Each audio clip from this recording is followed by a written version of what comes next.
আমরা যারা রাজনীতি করি আমরা কিন্তু অনেক ত্যাগ তিতিক্ষার মধ্য দিয়ে আসি। আজকে আমার এখানে অনেক এই গড়েয়ার নেতৃবৃন্দ আছেন, অনেকেই আছেন যারা শুনলে আপনারা অবাক হবেন যে অসংখ্য মামলার আসামি, রাজনৈতিক মামলা। আমি নিজে 117টা মামলার আসামি।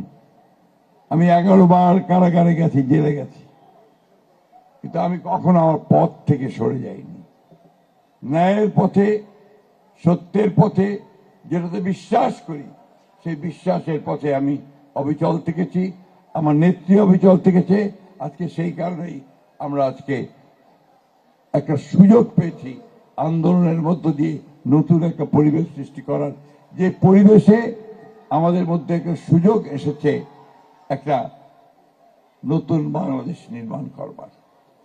এই নির্বাচন 12 তারিখে আপনারা বলেছেন, আমাদের যারা এখানে আগে বক্তব্য রেখেছেন, এই 12 তারিখে আমাদের জন্য আবার একটা সেই রকম সুযোগ, যে সুযোগে আমরা একটা আমাদের ভোট দিয়ে এমন একটি পার্লামেন্ট বা সরকার গঠন করতে চাই যে পার্লামেন্ট বা সরকার বাংলাদেশের মানুষের প্রতিনিধিত্ব করবে, যে সরকার বর্ণভেদ করবে না, ধর্মের ভেদ করবে না, যে সরকার বাংলাদেশিদের নিয়ে সুন্দর সমৃদ্ধ বাংলাদেশ করতে চাইবে। আমি কয়েকদিন ধরে আপনাদের এই এলাকায় বিভিন্ন জায়গায় আমি নির্বাচন প্রচারণা চালিয়েছি। গতবারই ছিলাম আমি আপনার আমাদের সুকান পুকুরিতে, জাতিভাঙ্গা, আপনাদের একটা বড় আপনার বাজার আছে, হাট আছে, সেখানে গিয়েছিলাম। ঢুকতেই একটা ব্রিজ আছে, সেই ব্রিজের পাশে একটা বড় মনুমেন্ট, একটা স্মৃতিসৌধ আছে, সেখানে বড় করে লেখা আছে 1971 সালের বদ্ধভূমি। আপনারা কি সেটা ভুলে গেছেন? অনেকে দেখেছেন আপনারা?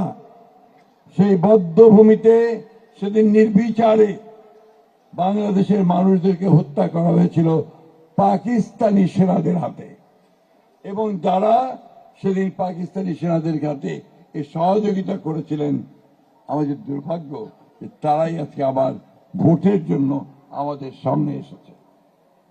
এটা দুর্ভাগ্য বলছি এই জন্য যে তারা কখনো মাপ চায়নি, তাদের কৃতকর্মের জন্য তারা কখনো বলেনি 1971 সালের কৃতকর্মের জন্য আমরা অনুতপ্ত। সেদিন লক্ষ লক্ষ মানুষ শহীদ হয়েছে, আমার লক্ষ মা বোনের সম্ভ্রম বিনষ্ট হয়েছে, এর বিনিময়ে কিন্তু আমরা এই বাংলাদেশটা পেয়েছি। তাই আমি পরিষ্কার করে বলতে চাই, আমরা কখনোই সেই ধরনের একটা শক্তিকে বাংলাদেশের হাতে দিতে পারি না যারা বাংলাদেশের জন্য নিরাপদ নয়, যারা বাংলাদেশের মানুষের জন্য নিরাপদ নয়। ভক্তবৃন্দ, আমি বক্তব্য শেষ করব। আমি শুধু আপনাদের সামনে একটা আবেদন রাখতে চাই, আপনারা সব সময় মনের মধ্যে একটা সাহস রাখবেন।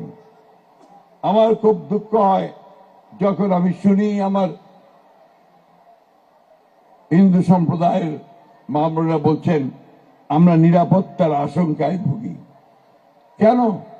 এই দেশ আপনার, এই মাটি আপনার, আপনি এখানকার মাটিতে জন্ম নিয়েছেন, এখানে তো আপনি আর আমি সমান, এটাই সবসময় মনে রাখতে হবে। কোনো ভেদ নেই। এই দেশটা আপনার, এই দেশের মাটি আপনার, এই পার্লামেন্ট হবে, সেই পার্লামেন্ট আপনার, ভোট দেওয়ার অধিকারও আপনার, নির্বাচিত করবার অধিকারও আপনার। আপনি যাকে খুশি তাকে ভোট দেবেন এবং আপনি তাদেরকে নির্বাচিত করবেন।